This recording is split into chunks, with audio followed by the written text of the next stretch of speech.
And good morning, my beautiful America. Welcome back to the All American Book Club. Ladies and gentlemen, I am so excited to bring over to the show for the umpteenth time because she's one of my favorite authors. And she knows that very well because I sit here before the interview and I talk about all of my favorite books that she's ever written. She is one of, and I love how they design your PR. From the masterful pen of three-time RITA Award winner Irene Hannon comes the riveting conclusion to her acclaimed Undaunted Courage series.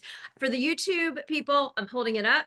This book is out, so go order it on Amazon. Do it now, because we are in the month of October. So grab the pumpkin spice, grab the book, actually grab a couple of her books. Okay, she didn't know I was going to do this, but oldies and goodies of Irene Hannon. So please help me welcome back to the show for the umpteenth time and my favorite psychological suspense author, Irene Hannon. I'm so glad to have you here. I'm delighted to be back. So we won't tell all the other authors that you're my favorite, but we'll just Well, I do think that I tend to focus a little more on psychological suspense Yeah. than a lot of authors. You do. I mean, I love, just name a few. I love Elizabeth Goddard, Kimberly Woodhouse, Tracy Peterson. Kim has a little bit of psych, like Patricia Bradley, but you are heavy, heavy dose psychological thriller. I am. I always tell people it's not that my books don't have action in the terms of what people normally think is action, because they do. But I always say my books, if you're looking for a comparison, are probably more akin to Alfred Hitchcock than, say, like a Tom Cruise movie. You know, they're not the James Bond type stuff. They're more like the Hitchcock, where there's always a good suspenseful story and deep dives into the characters and what makes them tick. And there is action, but I like to focus on the people, because the human mind is about the scariest place you can go if you're dealing with. Yes, it is. Yes. Well, let's talk about the human mind, because in Out of Time, the third and final installment of the Undaunted Courage series, which I absolutely recommend, go pick up the other two. I love how you intertwine family, you talk about history, you talk about law enforcement, you talk about some of my favorite things, but let's talk about the mind in this book and the characters and what really kind of transformed. Yes. Well, as you said, this is the third book in the series. And for people that don't know anything about my writing, Yeah. sometimes that's a trigger point, and they think, well, I can't read that book, I haven't read the other two. And I always just want to say up front, you don't have to read all the books in a series. When I write a series, every story stands alone completely, starts and ends in that book. And there is a link between the books. And in this case, the three people that are featured are foster siblings. And they all grew up in difficult backgrounds and were adopted by the same couple, and they each have their story. So this is the third, as you said, the final. It's the youngest sister, Cara Tucker, and she's a historical anthropologist.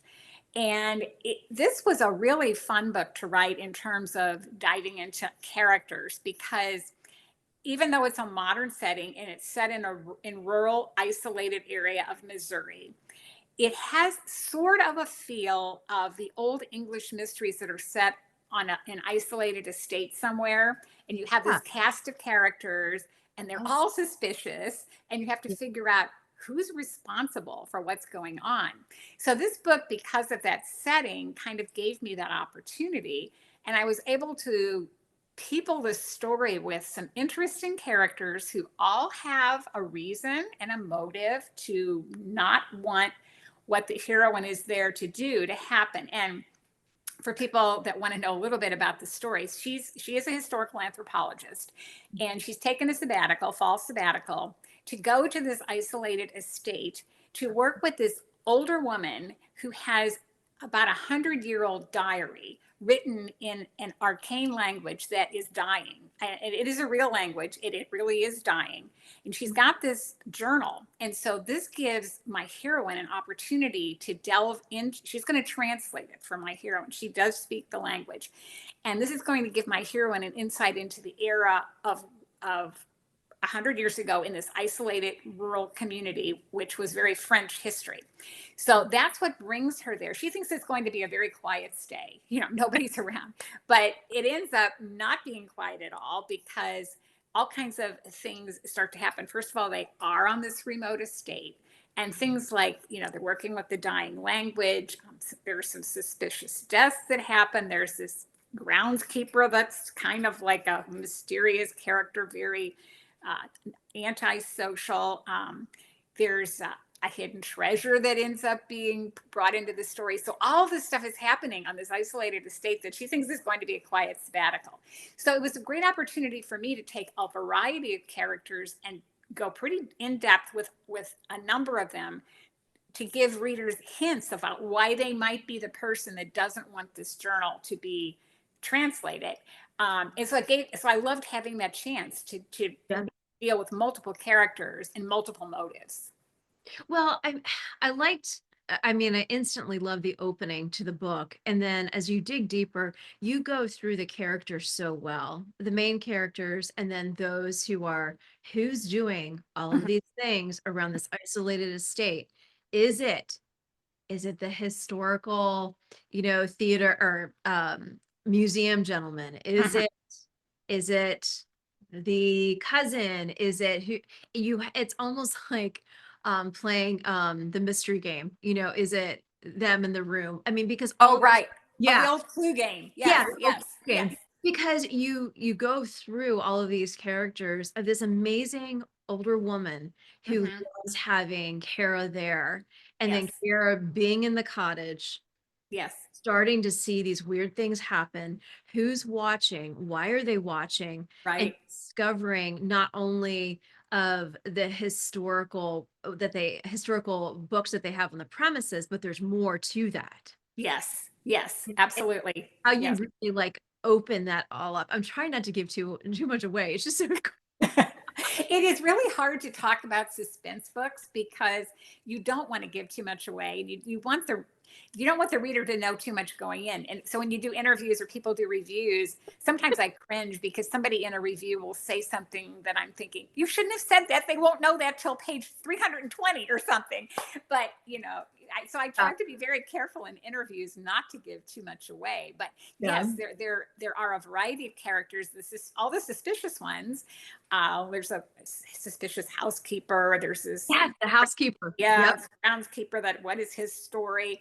But also the three main characters, which is the heroine. She has a very interesting backstory as well. She has a physical issue challenge that has kind of kept her from ever having too much of a romance, but it hasn't stopped her in any other part of her life. She's a wonderful character, very admirable. She's overcome a lot. Then we have the hero who is the sheriff and who he gets involved because of all the things happening out there. He has also an interesting backstory. He has a very tragic event in his past that he's still trying to overcome.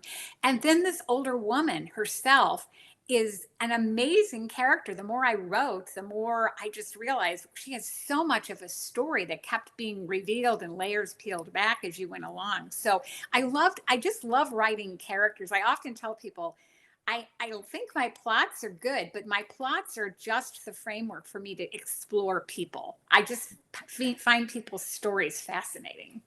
So, how has it been for you with all these years? I mean, I look at your bio and you have had how many books have you published? Hold on a second. I have it marked 60. Okay. Right now, best-selling award-winning author, more than 65 contemporary romance novels and suspense. But how do you continue with that character development? Because yes, you love people and it is obvious you do. And it's very obvious how you study people. But do you ever have a dry spot? Like, do you ever struggle?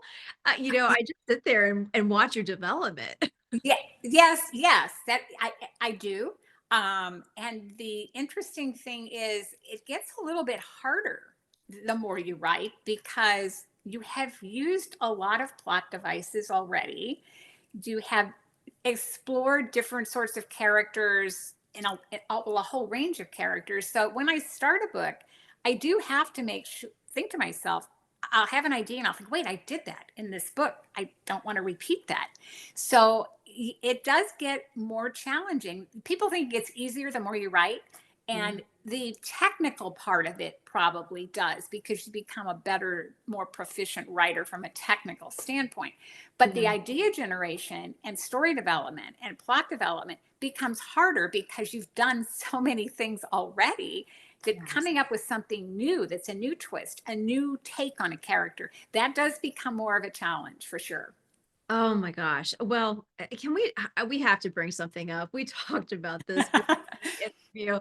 So for my audience, like I said, Irene Hannon's novels are on my top list. And this whole summer, I've been focused on refreshment and just really focusing on my faith, my physical, everything, just really wanting to be ready for the fall. But in the enjoyment of doing all of that, I ordered a ton of your books. I always love to hear that. I did, and I mean, I read the three-part, the triple, okay, Body of Evidence, Labyrinth of Lies, and what's the first one? It's escaping me because I don't have it here in front of me, but there's three of Yeah, them. point of danger. Point of Danger, I think I have that one in another bookcase somewhere. And then something else I did earlier this year is your series focused on private investigators. Yes, yes. And you have Trapped, and then you Mhm. have two others that went Yeah, kind of. vanished and deceived. Yes. Mhm. And I just want to put that out there for our audience because if you are looking, as we're in the fall going into Christmas, we're going to be busy, but as we are in the, the burr months heading into the winter months, Mhm. these are great reads to sit down with your hot tea, your pumpkin spice, or whatever. And I'll be honest, I am a quick reader because I love your books, but they will keep you on your toes. These keep you on your toes. The private investigation series, I think people, I can't remember what years they came out. It's been a little while, but I think they're timeless in a lot of ways, and I think people would still find those really interesting. In fact, Deceived was, you mentioned I was a three-time Rita Award winner. Deceived was my third win, and that's the book that put me into the Romance Writers Hall of Fame. So Oh, I still think people, any book in that series would be, I think they would still find it very interesting. Oh, absolutely. Well, I'm just going to put in the buzz here. Trapped still has me so spooked. Yes, and we talked a little bit before I Yeah. went on air, but Yeah. and I was saying that that has one of my scariest and Mhm. creepiest villains. I Mhm. have three books that have really scary, creepy villains. That's one of them for sure. Thin Ice is another one, Yes. and Yes. Deadly Pursuit. Those three. I just had a reader recently say, "I love your books," but I think it was Trapped, or it might have been Deadly Pursuit. I couldn't read it because it was too scary. Yeah. And she said, "Don't write anymore like that." And as I was telling you ahead of time, I don't go into a book planning to necessarily make a really creepy, scary villain. Those three just happen to be super creepy, and they're not my favorite people to write, although they're fascinating. Yes, they And are fun. I do learn a lot as I write those books about my characters. A lot of I'm often asked, how well do you know your characters up front? And I always say, pretty well. I know them pretty well, but I'm always surprised by occasionally things. And as I was telling you before we went on air, Trapped was one of those books where I knew the character pretty well. He creeped me out for sure. But I was writing this one scene, and I literally stopped because the character essentially told me something. And I literally stopped and said, "You did what?" I had no idea. It just came to me as I'm writing this scene, and it explained a lot about why he was the way he was. But I Right. didn't know that going in. And I literally stopped in the midst of writing and said, "You did what?" And but it made sense. It made sense that he would have done that. It explained a lot of what was going on. Yeah. Yeah. Yeah. But So basically, we're keeping the audience to make them go order it all on Amazon.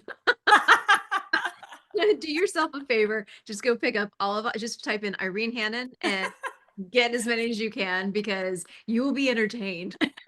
And hopefully. oh, I have no doubt. And I sit there and say, but make sure if you're if you're home alone, read some of the softer ones first. Yes, I don't know if these are good ones to read necessarily if you're by yourself, but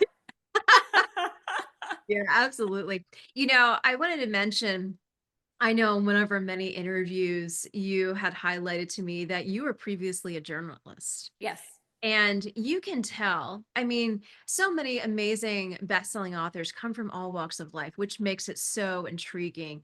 But I love the fact that you came from that background and you Mhm. already had a pre-understanding of the whole process Yes. and Yes. right.